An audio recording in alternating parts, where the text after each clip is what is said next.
পাশে একজন লোক দাঁড়িয়েছিল, মোবাইল ছিল না, 4টা হইতে 5টা টেলিফোন অনর্গল বাজতেছে, অনর্গল রিসিভ করতেছে। এটাও ইহুদি ফার্ম। তারা এখান থেকে ইম্পোর্ট করতো, পরে কমিউনিস্ট কান্ট্রিগুলোতে এক্সপোর্ট করতো। এবং তারা সবাই এই যে বড় বড় ফার্মগুলো সবাই তাদের একটা বড় অংশ ইসরায়েলে পাঠাইতো। লন্ডনে 2-3টা স্ট্রিট আছে, বন্ড স্ট্রিট, এখানে সব সলিসিটার, ব্যারিস্টার, লয়াররা বসে, এবং অন্যান্য দেশেরও আছে, কিন্তু ওখানে সবচেয়ে নাম করাগুলো হলো ইহুদি। তাদের আয়ও অনেক বেশি, তাদের আয়ের একটা অংশ ওখানে পাঠায়। ইরান এবং ইসরায়েল যুদ্ধ বেঁধেই গেল এবং ইরানের বিপক্ষে পশ্চিমা বিশ্বের অনেক রাষ্ট্রই দাঁড়িয়ে গিয়েছে অলরেডি। তাহলে কি আপনি আশঙ্কা করছেন যে বিশ্বযুদ্ধ বেঁধে গেল? আপনার এই প্রশ্নের উত্তর দিতে হলে আমাকে একটু ব্যাকগ্রাউন্ড যেতে হবে। একটু ব্যাকে বলতে যুদ্ধের সম্পর্কে কিছু কথা বলতে হবে। তারপর ইরাক, লিবিয়া, সিরিয়া, এদের সাথে কথা বলে আপনার কথা বলতে পারবো। তখন জীবনের প্রথম দিকে আমি আমাদের স্বাধীনতা যুদ্ধের প্রথম দিকেই আমি তেহরান যাই, ওখানে শিক্ষকতা শুরু করি। শিক্ষকতা শুরু করার সময় করতে হলে ওখানে ওয়ার্ক পারমিট লাগে, তখনই লাগতো 71-72-এর দিকে। তো ওয়ার্ক পারমিট হলে একটা সুবিধা আছে, আপনি যে কোনো পার্ট টাইম জব করতে পারেন। যে কোনো বিকাল, সকালের দিকে মাস্টারি ছিল, বিকাল হইতে রাত পর্যন্ত পার্ট টাইম জব। এর জন্য আমি কিছু হন্য হয়ে একটা জব খুঁজতেছিলাম। সেই জব খুঁজতে যাইয়া আমি একটা জু ফার্ম ইন্টারভিউ দিয়েছি। ওদের ইন্টারভিউ শেষ হওয়ার পরে আমাকে প্রথম প্রশ্নই করলো, তোমার জু ফার্মে জব করতে কোনো সমস্যা আছে কিনা? কত বছর আগে চিন্তা করছে এদের অর্গানাইজেশন কাজ করতে অসুবিধা আছে কিনা? আমি চাকরি পাইলে তো একটা চিন্তা করতে পারবো। আমি এরকম একটা মধ্যম ধরনের উত্তর দিয়ে চলে আসি। চাকরি আমার হয়নি ওইখানে। এরপরে লন্ডনে ব্যবসা করার সময় আমি এটার বইতে উল্লেখ করেছি, একজন ইহুদি ফ্যামিলি আমার ওখানে খাইতে আসতো, বিশেষ করে ক্রিসমাস, ইস্টার, সেলিব্রেশন ডেগুলোতে আসতো, বা নিজেদের কোনো কিছু হলে। তো উনি ওই এলাকার কাউন্সিলর ছিল, নামটা এই মুহূর্তে ভুলে গেছি। তো ওনার বাসায় এক ক্রিসমাসে আমার দাওয়াত দিল।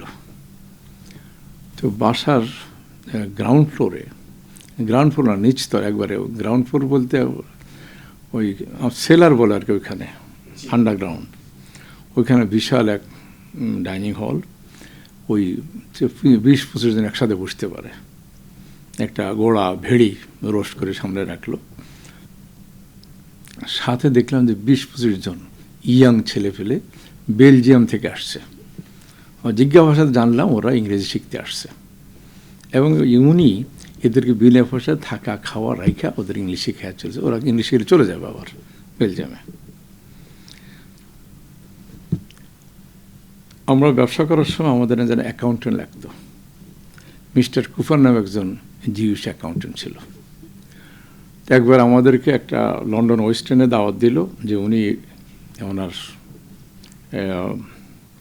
প্র্যাকটিসটা গুটিয়ে ফেলবে। কিছুদিন আগে তার স্ত্রী মারা গিয়েছে, ছেলের ফুলের কথা এখন স্মরণে নেই, উনি গুটিয়ে ফেলছে। তো আমরা কথাবার্তা জিজ্ঞাসা করলাম, গুটিয়ে ফেলে কী করবো, এত পয়সা করি, বাড়ি ঘর না, এগুলা তো আমরা ইসরায়েলকে দিয়ে দেব, বুঝছেন? তাই আমার কাস্টমার যুহুদের অবস্থা বললাম ওখানে, এরা সব সময় ইহুদিরা যেখানে ছিল তাদের আয়ের একটা অংশ সবসময় ইহুদি রাষ্ট্রে পাঠাইতো, মানে ইসরায়েলে পাঠাইতো। এরপর আসেন দেশের অবস্থা। দেশে আসা যখন গার্মেন্টস শুরু করলাম, তখন এক পর্যায়ে আমরা, তখন বাংলা টাউনে এখানে বড় ইম্পোর্টার ছিল সামিয়ান সেলিম, তারা বাংলাদেশ থেকে অনেক গার্মেন্টস ইম্পোর্ট করত। আমি দেখা করতে গেলাম, দেখা করে তার সাথে কথাবার্তা বলছিলাম। তার পাশে একজন লোক দাঁড়িয়েছিল, 4-5, তখন মোবাইল ছিল না, 4টা হইতে 5টা টেলিফোন অনর্গল বাজতেছে, অনর্গল রিসিভ করতেছে।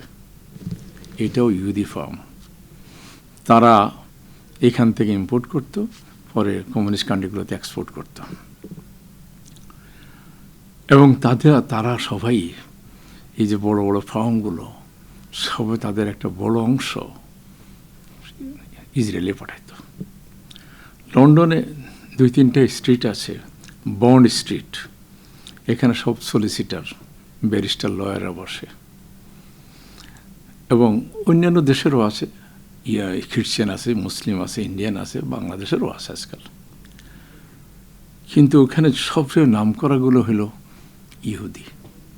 তাদের আয়ও অনেক বেশি, তাদের আয়ের একটা অংশ ওখানে পাঠায়,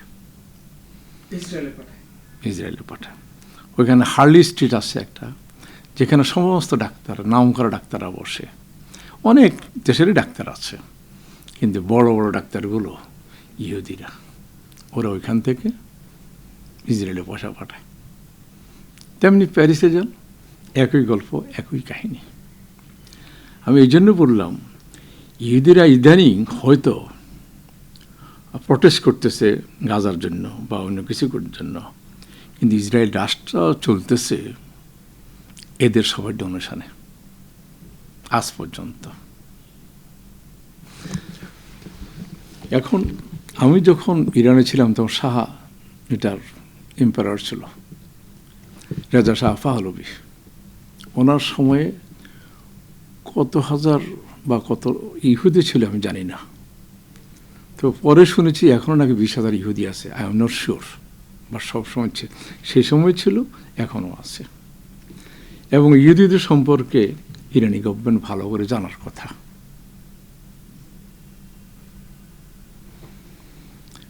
আমি একটা এক্সাম্পল দিই। টার্কিতে যখন ভূমিকম্প হয়,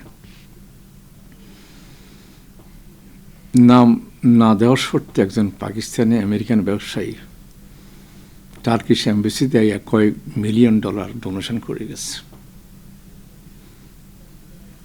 এই পাকিস্তানিরা নিজের দেশে এরকম ডোনেশন দেয় আমি জানি না, দিতেও পারে, নাও দিতে পারে। এখন ইহুদিরা তাদের দেশকে এইভাবেই গড়েছে। এখন আমার বর্তমান ইরান গভর্নমেন্টের কাছে প্রশ্ন, যখন ইরাকে তাদের একজন জেনারেল মারি ফেলে, সম্ভবত সোলাইমান নামে কাউকে, তারা একটু হুঁশিয়ার হওয়া উচিত ছিল। গত বছর কোনো এক সময় সম্ভবত তাদের প্রেসিডেন্টকে হেলিকপ্টার দুর্ঘটনা করছে, তারা সজাগ হয়নি মনে হইতেছে। একসাথে যুদ্ধে একজন হারবে, একজন জিতবে। হয় ইরানে জিতবে, নয় ইসরায়েল হারবে, অথবা ইসরায়েল জিতবে, ইরান হারবে। কিন্তু পৃথিবীতে আমাদের এই বয়সে অনেক যুদ্ধ হয়েছে, অনেক কথা শুনেছি।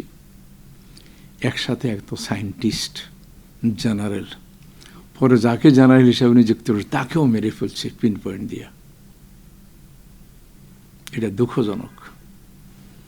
ইরানের গভর্নমেন্ট তাদের জনসাধারণকে দূরের কথা, তাদের জেনারেলদেরকে রক্ষা করতে পারেনি।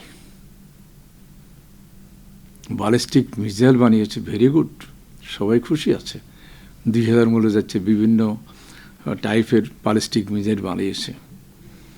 কিন্তু নিজের দেশের জেনারেলদের জন্য তাদের সুরক্ষার করা উচিত ছিল, সেটা তারা করতে পারেনি। এটা একটা দুঃখজনক ঘটনা। তাদের এয়ার ডিফেন্স সিস্টেম খুবই উইক। তারা ব্যালিস্টিক মিসাইল করছে, ওইখান থেকে কিছু পয়সা খরচ কম করে এয়ার ডিফেন্সটা একটু বাড়াইতে পারত।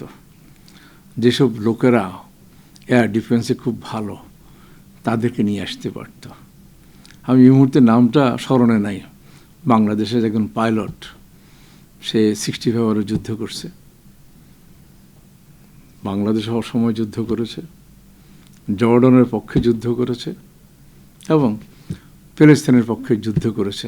তার নামে একটা ফিলিস্তিনে একটা রাস্তা আছে।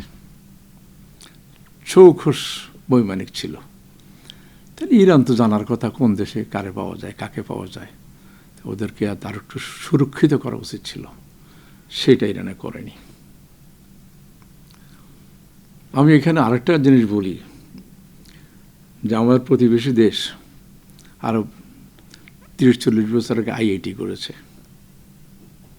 তারা ইঞ্জিনিয়ারিং লাইনে অনেক দক্ষতা অর্জন করেছে এবং আইটি লাইনে তারা বহু দিন হতে সারা দুনিয়াতে রুল করতেছে। আমাদের দেশে তো এরকম একটা আইআইটি হয়নি।